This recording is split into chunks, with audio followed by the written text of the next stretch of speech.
저 어릴 때 생각해 보면 성탄절 전에 한 달 전부터 마음이 들뜨고 흐르는 공기의 맛도 다르고 들려오는 소리에 대한 느낌도 다 다르고 그렇게 즐겁게 손꼽아 기다렸는데 요즘 분위기가 아주 바닥에 떨어져 있는 것 같아요.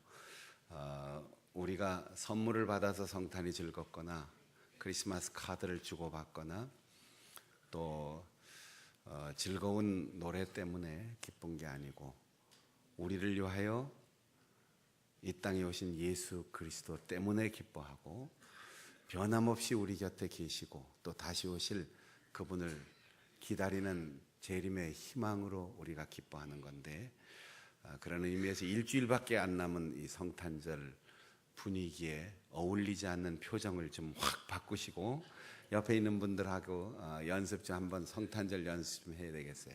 메리 크리스마스.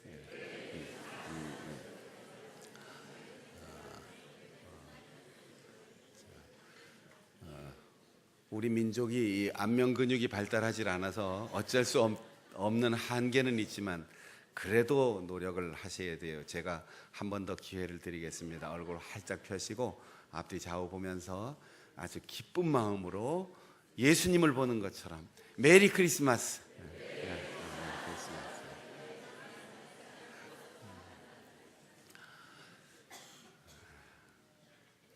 신흥제국인 아수르가 그 힘을 떨치자 북왕국 이스라엘은 아람이라고 표현되어 있는 시리아와 동맹을 맺음으로 나라를 지키려고 하였습니다.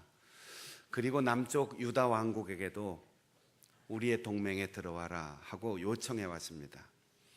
그러나 유다의 왕 아하스는 그들의 동맹 요청을 거절하였습니다. 그러자 시리아와 북이스라엘의 동맹군이 남유다를 쳐들어왔습니다. 그때의 상황을 이사야 7장 2절에 유다 왕과 백성들은 마음이 숲이 바람에 흔들림같이 흔들려 불안을 이기지 못했다라고 표현하고 있습니다. 그래서 강대국인 아수르에게 도움을 요청하였습니다. 그러나 개인이나 국가에 공짜가 어디 있습니까? 도와주는 대가로 아하스는 아수르의 유다를 예속시키고 결국 의지하고 믿었던 아수르에 의해서 북왕국이 무너지고 이어서 예루살렘 성 겨우 하나 남겨놓고 온 나라를 다 점령당하는 그런 침공의 위기를 겪게 됩니다. 이사야 선지자는 아하스 왕을 찾아가서 강대국을 두려워하지 마라, 의지하지 말고 동족과 싸우지 마라, 하나님만을 의지하라. 만일 하나님께서 이 나라와 이 민족을 보호해 주시겠다라는 증거와 징조를 보기 원한다면 보여주겠다라고 선포하였습니다. 그러나 임금은 하나님께 구하지도 않고 그 능력을 시험하지도 않겠습니다. 아주 그럴듯하게 명분을 내세워서 선지자의 권고를 거절하고 아수르를 바라보고 의지하는 태도를 버리지 않았습니다. 임금 한 사람의 잘못된 판단 때문에 나라가 망하고 하나님을 의지하라라고 했는데 기도하지 않겠습니다. 기적도 필요 없습니다. 아수르가 있는데 이렇게 말하는 거지요. 선지자는 그에게 그의 불신앙이 지금까지 나라를 위하여 간절히 충고하고 가르쳐준 선지자에게 괴로움을 주었는데 이제는 하나님의 말씀을 전하는데도 하나님의 말씀을 거역하니 하나님을 괴롭게 하는 행위다라고 책망하였습니다. 아주 쉽게 우리 목회 현장의 언어로 얘기한다면 신방도 가고 만나기도 하고 상담도 하고 권고도 하고 애를 썼는데 그거를 거절할 때 목회자의 마음이 속이 시커멓게 썩도록 괴로워도 사명이니까 감당한다. 그런데 예배 참석해서 예배드리고 설교를 들으면서 선포되는 말씀조차 냉랭하게 거절하고 냉담해지고 식어지면 결국 목회하는 목사의 마음이 이렇게 괴로울진데 하나님의 마음이 얼마나 아프시겠나. 아들까지 주셨고 천년을 하루같이 기다리신 하나님의 마음이 얼마나 괴로우실까. 이 얘기를 선지자가 지금 하고 있는 겁니다. 하나님이 괴로워하신다, 이런 표현은 성경에서 참 찾아보기가 드문 이야기지요. 선지자는 지난날 자기가 하나님을 의지하라고 권고한 말을 듣지 않는 임금의 고집스러운 태도 때문에 나라가 무너져가는 것을 보면서 마음이 무척 괴로웠습니다. 그러나 이제 기적을 보여주고 증거를 보여주겠다고 하는 하나님의 사랑의 호소마저도 아수르가 있는데 무슨 걱정이야, 이렇게 거절하는 것을 보면서 하나님의 마음이 얼마나 아프실까 하고 임금을 책망하였습니다. 선지자는 자신이 받은 하나님의 말씀을 그대로 전했습니다. 그러나 임금이 거절하자 그 임금 아하스 당대의 사람에 대한 희망을 포기하였습니다. 그러면서 오히려 너희들이 보기를 원하고 증거를 구했다면 고난이 짧고 하나님의 징계는 쉽게 풀릴 것인데 하나님께서는 너희들을 징계하고 이 나라를 심판하실 것이지만 하나님께서 일방적으로 이제 징조를 보여주실 것이다. 하나님의 은혜를 선포하였습니다. 하나님의 은혜는 이처럼 처음부터 끝까지 사람의 태도와 관계없이 변함없이 지속되는 것입니다. 그래서 은혜이고 그래서 사랑입니다. 못난 사람이라도 빗나간 사람이라도 하나님은 기다려 주시고 그 징계가 끝나면 회복시켜 주신다는 약속의 말씀입니다. 여러분은 이제 연세 드시고 자녀들이 결혼하고 아이를 낳으면 그 아이 낳을 때 임박해서 할아버지 할머니들이 그러지요. 너 절대 애 안 봐줄 테니까 너네가 알아서 키워. 아버지 어머니도 지금 피곤하고 나이 먹고 힘들어. 절대 애 안 봐줄 테니까 알아서 해. 그래 놓고 막상 손자를 보고 손녀를 보면 야, 주일날 교회 안 오냐? 토요일날 일찍 집에 안 와? 집에 맛있는 거 생겼는데 밥 먹으러 와라. 이게 손자 보고 싶다는 얘기죠. 팔이 아프든 허리가 무너지든 보고 싶은 사랑은 변함이 없는 거예요. 이게 사랑이에요. 하나님은 끊임없이 이스라엘을 용서하시고 이스라엘을 품으실 핑계를 다 만들어 주시는데 거절하였습니다. 그래도 하나님은 변함없이 사랑하시겠다는 거죠. 선지자가 얼마나 괴로웠겠습니까? 목회자의 괴로움도 마찬가지입니다. 하나님의 괴로움으로 이어집니다. 말씀을 거역하는 것이 하나님에 대한 불의인데 예수 그리스도의 몸된 교회 공동체를 적대시하는 것은 예수 그리스도에 대한 박해라는 거예요. 여러분, 사람의 생각이 다르고 사람의 말과 권면을 거절할지라도 적어도 교회 공동체의 예배 속에서 우리가 말씀을 듣고 찬양하고 하나님의 성령이 운행하실 때 그것을 받아들이고 수용하는 것이 은혜 받는 사람의 마땅한 도리입니다. 말씀을 듣는데 실패하고 사람의 얼굴만 보고 자기 생각만 고집하고 그럴듯한 명분을 가지고 하나님의 은혜를 거역하면 그 사람에 대한 희망은 점점 멀어지는 겁니다. 바울이 예수 그리스도를 만나기 전 사울이었을 때 그는 율법의 눈으로 세상을 바라보는 냉정한 사람이었습니다. 다 틀렸고 나만 옳다고 하는 바리새인 중에 바리새인이었습니다.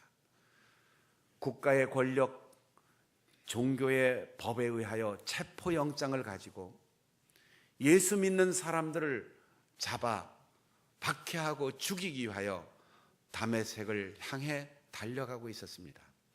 갑자기 환히 그를 둘러비치는 빛 가운데 말에서 떨어져 눈이 어두워진 그에게 사울아 사울아 부르는 음성이 들립니다. 누구십니까? 나는 네가 박해하는 예수다. 네가 왜 나를 박해하느냐? 마치 가시나무를 뒷발질하듯 박해하는 너도 얼마나 괴롭겠느냐. 그렇게 말씀하시는데 사울은 이해 안 되는 얘기였어요. 자기는 예수라는 사람을 본 적도 없고 만난 적도 없습니다. 더구나 예수라는 분을 때리거나 모함하거나 박해한 적이 없습니다. 그런데 예수님이 나타나셔서 왜 나를 박해하느냐 이렇게 물으시는 겁니다. 그가 눈이 멀고 그 의기양양하던 태도가 다 거꾸러지고 꺾이고 깊이 기도하는 가운데 깨달은 게 있어요. 아, 내가 지금 박해하는 교회가 예수님이구나.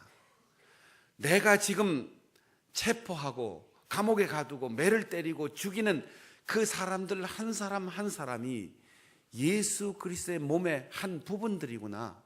그걸 깨닫고 나서 바울 사도는 지중해 연안의 모든 교회에 편지할 때 예수 그리스도의 몸된 교회, 주의 몸된 교회라고 하는 표현을 계속해서 쓰고 있습니다.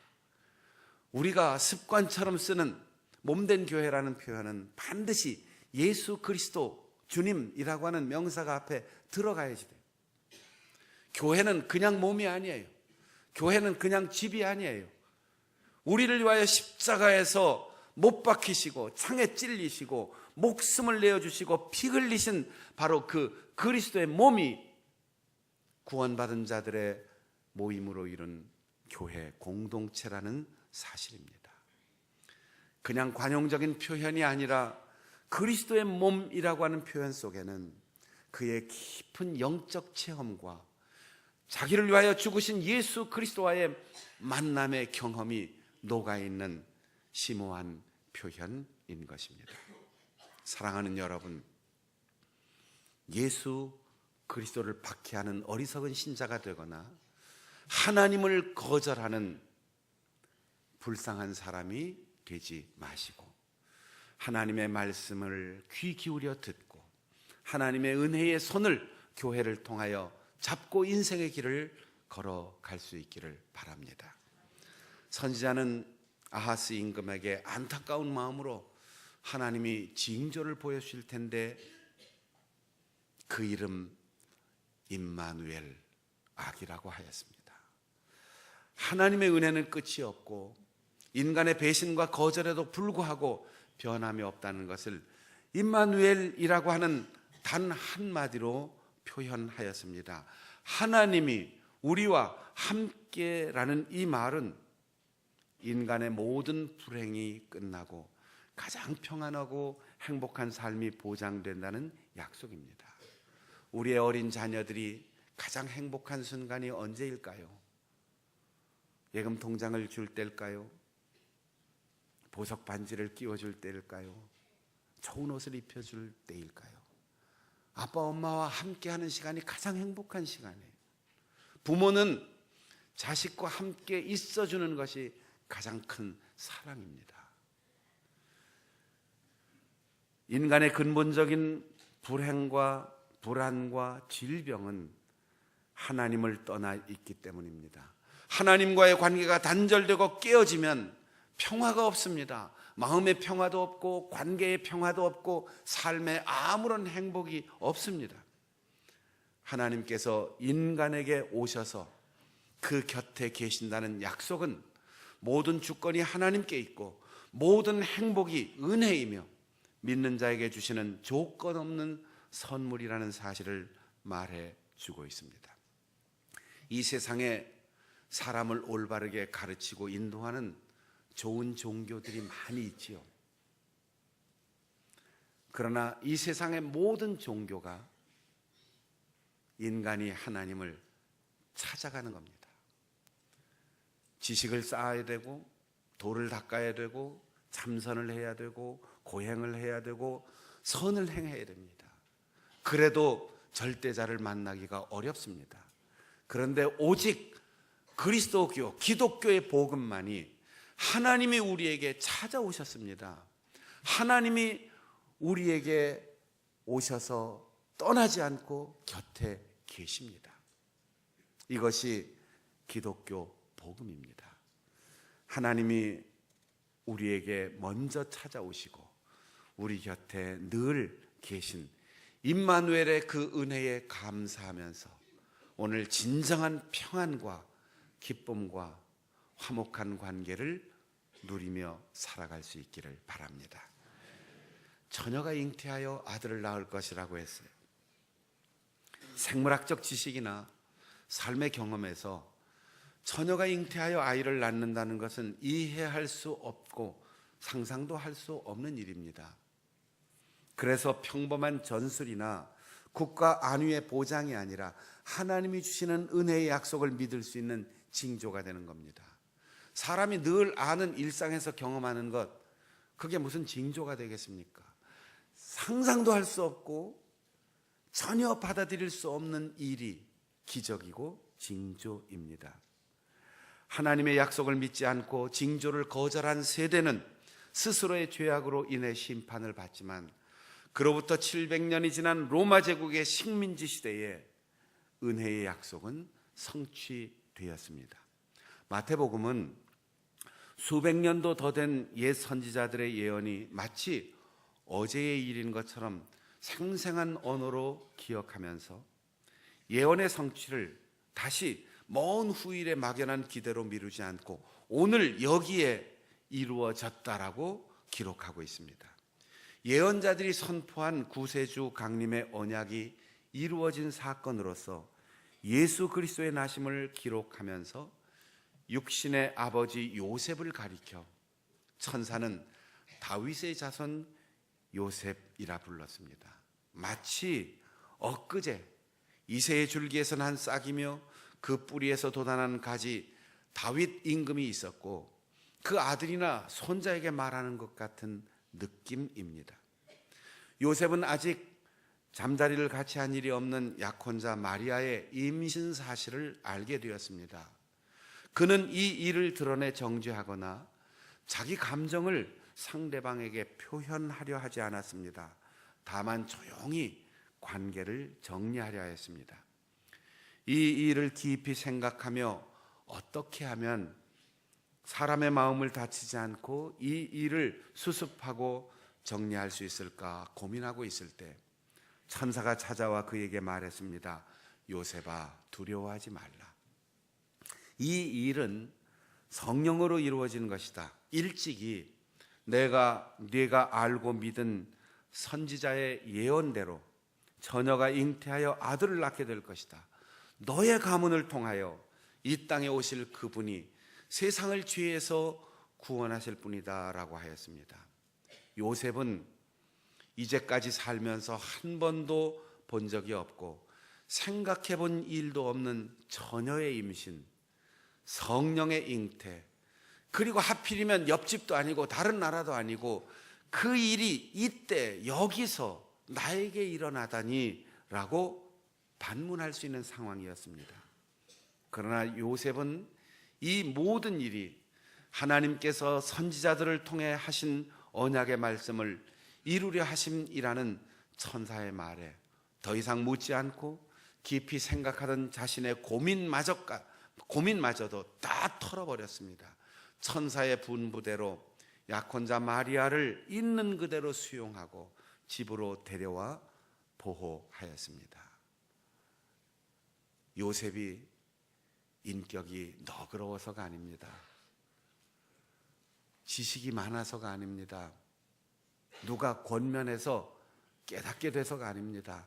하나님의 말씀이다라고 할 때 그는 모든 것을 다 포기하고 그 예언의 말씀을 자기가 수용하기로 했던 것입니다. 마태복음의 기록자는 요셉을 가리켜 의로운 사람이라 하였습니다. 물론 의롭다는 말은 스스로의 책임과 의무를 다하고 윤리적 기준과 법의 규정에 어긋남 없이 정직하게 살아가는 것을 말합니다.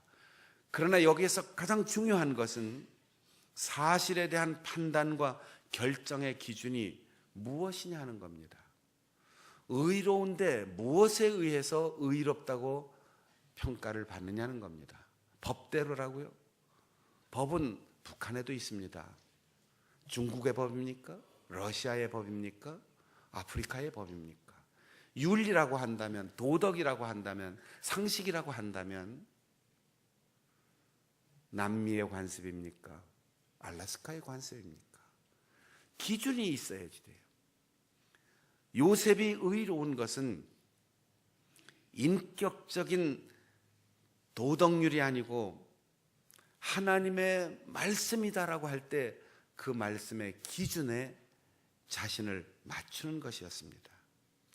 당시 도덕, 윤리, 상식, 관습, 법 등 어떤 기준으로도 처녀가 임신하면 파혼감이고 사회적으로 매장되고 관습법으로는 돌에 맞아 죽어도 할 말이 없는 무거운 죄입니다.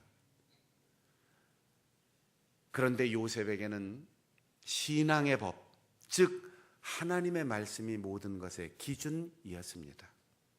그러기에 하나님께서 예언자를 통해 언약하신 그 말씀대로 이루어지는 것이다라는 단 한마디에 모든 질문을 멈추고 지혜를 짜내려던 생각을 버리고 하나님의 기준에 맞춰 자신의 할 일을 결정하고 실행하였습니다.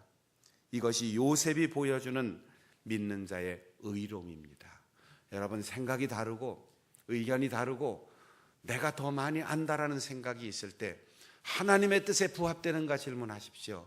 그리고 무엇이든 판단의 기준과 행동의 기준은 하나님의 말씀이어야 합니다. 마태복음이 요셉에게 초점을 맞추고 있는 것에 비하여 누가복음은 마리아에게 초점을 맞추고 있습니다. 천사가 어린 소녀에 불과한 마리아에게 나타나 내가 임신하여 아들을 낳을 것이다 라고 하자 마리아는 물었습니다.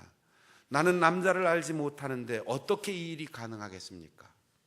천사는 하나님의 능력으로 이루어질 것이다 라고 하였습니다. 처녀 마리아는 하나님의 모든 말씀은 불가능이 없습니다. 말씀대로 이루어질 것을 믿습니다. 나는 주님의 종입니다 라고 하였습니다. 선지자의 약속을 믿은 마리아와 요셉에 의해 예수께서 탄생하심으로 임마누엘의 약속은 이 땅에 징조가 되어 그 믿음을 따르는 이들은 영원한 구원을 얻게 되었습니다. 이해할 수 있는 것을 아는 것은 믿음이 아닙니다. 상식이며 지식입니다. 나와 생각이 같은 사람을 받아들이는 것은 사랑이 아닙니다. 거래입니다. 나보다 더 좋은 조건을 가진 사람을 돕는 것은 섬김이 아닙니다. 아부이며 주고받는 것은 뇌물입니다. 처녀가 잉태하는 상황이라도 선지자의 말씀이라면 수용하는 것이 믿음입니다. 손해보는 것 같아도 하나님의 뜻이라면, 다른 이가 잘 되는 일이라면 희생을 감수하는 것이 섬김입니다. 이해할 수 없어도 하나님의 마음으로 용납하는 것이 사랑입니다. 바울 사도께서는 로마의 교인들에게 보내는 편지에서 나는 하나님의 복음을 위하여 부름을 받았습니다. 이 복음은 하나님께서 선지자들을 통하여 그의 아들에 대하여 성경에 미리 약속하신 것입니다 라고 하였습니다. 하나님을 사랑하십니까? 사람을 사랑하십시오. 하나님과 화평한 관계를 누리시기를 원하십니까? 사람과의 관계를 화목하게 하십시오. 영원한 새하늘과 새 땅의 존재를 믿고 우리가 그곳에서 영원히 살 것을 믿습니까? 교회 생활을 통하여 준비하고 훈련 받으십시오. 하나님의 음성을 듣고 주님의 뜻을 알고 싶으십니까? 성경을 읽고 설교를 들을 때 그 말씀에 아멘으로 화답할 수 있는 아름다운 마음을 소유하십시오. 성탄을 기다리는 대림절에 진정한 믿음을 가짐으로 은혜의 기회를 놓치지 말고 오늘 우리 눈앞에 드러난 징조를 보고 성탄의 희망과 기쁨을 얻을 수 있는 우리 성도들이 되시기를 바랍니다.